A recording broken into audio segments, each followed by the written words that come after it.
How's it going, guys? So, there's a fight that I was really looking forward to this year that I thought was going to happen and it never materialized. And that was the proposed fight between Curtis Stevens and David Lemieux. When I first heard that that fight was being talked about, and then when I seen that all indications were that the fight was going to happen, I was very excited because, these two are very, very big punchers. They're both short, stocky middleweights that come forward and look for the knockout early. So I was like, this is a clash of styles here. This is going to be a great fight. But for whatever reason, and I don't know why, the fight isn't happening. Instead, what's going to happen is David Lemieux is going to be fighting a guy called Cristian Fabian Rios. Now, he's a journeyman. He's a southpaw. He's from Argentina. He's 33 years old. I've seen him fight a couple of times. I remember watching him fight Tommy Langford. He was handily outboxed by Tommy Langford. He gave it a good go. He didn't come to lose. He actually did try and box, but he just couldn't handle the boxing skill or the reach of Tommy Langford. Tommy Langford just completely shut him down. And going into this fight against David Lemieux, there's only really one thing, and I mean one thing about this fight that intrigues me, and that is, will David Lemieux get the knockout? Because one thing I will say about Rios is that although I don't rate him as a fighter, although he is a journeyman, he is pretty awkward. And what I mean by that is, he's not easy to stop. I mean, for example, in all his defeats, he's had 7 defeats and 3 draws. He's never been stopped. So, I mean, he's a southpaw. He seems to be pretty awkward. He seems to have decent stamina. So I'm just thinking to myself, can this guy survive against David Lemieux? That's what's intriguing me about this fight. And I've been watching some of his fights, and I'm just thinking to myself, if he's able to maybe take away David Lemieux's jab, and maybe hold or something, or just use the southpaw stance to mess him around a little bit, then perhaps he could get through the fight. Perhaps he's durable enough, but I don't see a way that he beats David Lemieux. I think that David Lemieux is leagues above this guy. Don't get me wrong, and it seems like a foregone conclusion that whatever happens, Lemieux will win this fight because I don't think that this guy has the power to hurt him. I mean, he only has like 5 or 6 knockouts. I mean, you compare and contrast that with David Lemieux, who has loads of knockouts. I don't know the number exactly, but I know for a fact that David Lemieux has a very, very high knockout percentage, and the majority of his knockouts have come inside 3 rounds. So clearly, when comparing these two guys, the difference in punching power is astronomical here. I mean, David Lemieux is a very, very hard puncher by comparison to this guy. So I don't think that this guy has any legitimate chance of winning the fight. I don't think he has any legitimate chance of really making it a good fight. I think his only chance to have, somewhat success in this fight is to maybe try and go the distance. Maybe mess David Lemieux around a little bit. Just use the southpaw stance to confuse him. And perhaps he might give David Lemieux a hard workout in there, but I don't see him beating him. Yeah, this is just a quick video, guys. David Lemieux's gonna beat this guy.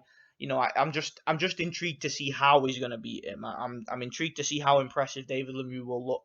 Now, David Lemieux, it's pretty controversial surrounding David Lemieux because a lot of people seem to think he's a very, very good fighter. A very dangerous, one of the best middleweights in the world. Other people seem to think that he's a total hype job. I mean, I've seen comments out there, obviously mostly from Triple G haters, claiming that David Lemieux's a complete bum, and just a total tomato can that's never beat anybody.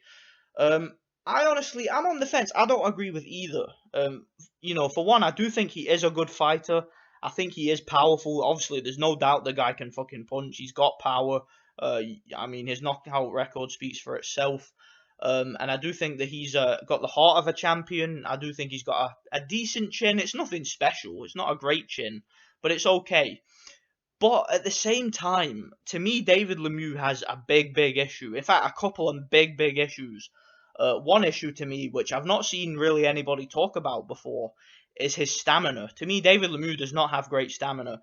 And that doesn't bode well for a pressure fighter. I mean, if you look at any of his fights that have gone late, even in the Hassan Endam fight, and I know he did score multiple knockdowns in that fight. Well, in that fight, he did pace himself quite well. He showed decent stamina in that fight.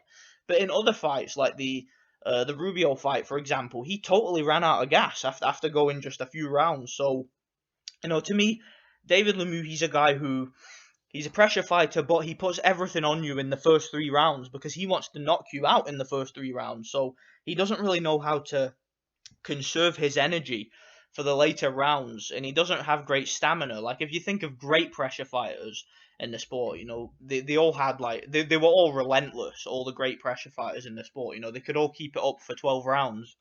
But David Lemieux, to me, he doesn't seem like the kind of pressure fighter that can be in an elite level fight and keep up the work rate for 12 rounds. He just doesn't seem like that to me. Also, he seems to have pretty poor footwork, and, being a shorter middleweight, I just think he's going to have a lot of problems with the taller world class middleweights in the division. Like, if he were to fight someone like Billy Joe Saunders, for example, a guy that can lean back and pull back and counter and fight on the back foot and box very well, I just don't see what David Lemieux would do in that fight personally.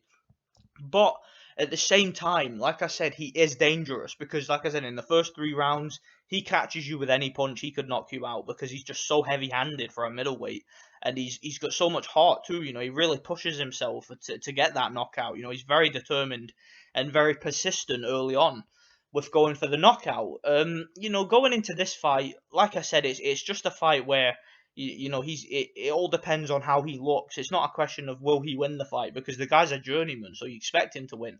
The question is, will he impress in this fight? And I think we will learn quite a few things from this fight because, like I said, this guy has never been stopped before. So if David Lemieux is able to go out and just blow the guy away, then we'll know that David Lemieux is a top middleweight that's leagues above this guy. But if David Lemieux ends up going the distance and if he ends up having a difficult fight, then there will be questions asked about his ability at world level. Either way, I still want to see the Curtis Stevens fight. Again, I've not even researched what happened and why that fight didn't happen, but all I know is that this fight's happening and that fight doesn't seem likely anytime soon. So for whatever reason, it's not happening, but I hope that fight gets made because I think it's a great fight. I think it's the logical next step for both guys.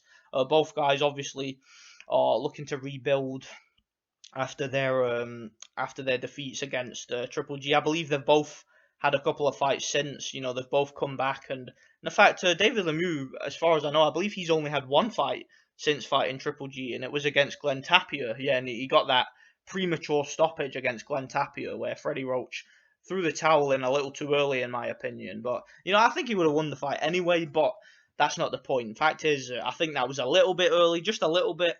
They should have gave that guy a little bit more of a chance, but that's Freddie Roach for you. But Freddie Roach, perhaps he knows something I don't. So yeah, that's the only fight David Lemieux has had since losing to Triple G last year. And he's still looking to rebuild. He's still looking to get back where he was prior to the Triple G fight. And yeah, this is his first step or his next step in that direction. So yeah, let me know what you guys think. Where do you think these guys go from here? Do you guys think David Lemieux's a world level middleweight? Do you? Because, like I said, I'm on the fence. I think he's a good fighter. I think he's a very, very tough, very dangerous fighter. He certainly ain't no bum. He's certainly one of the best middleweight contenders out there. But is he an elite level middleweight? I don't know. Again, I'm on the fence. Let me know what you guys think. Thanks for watching, guys.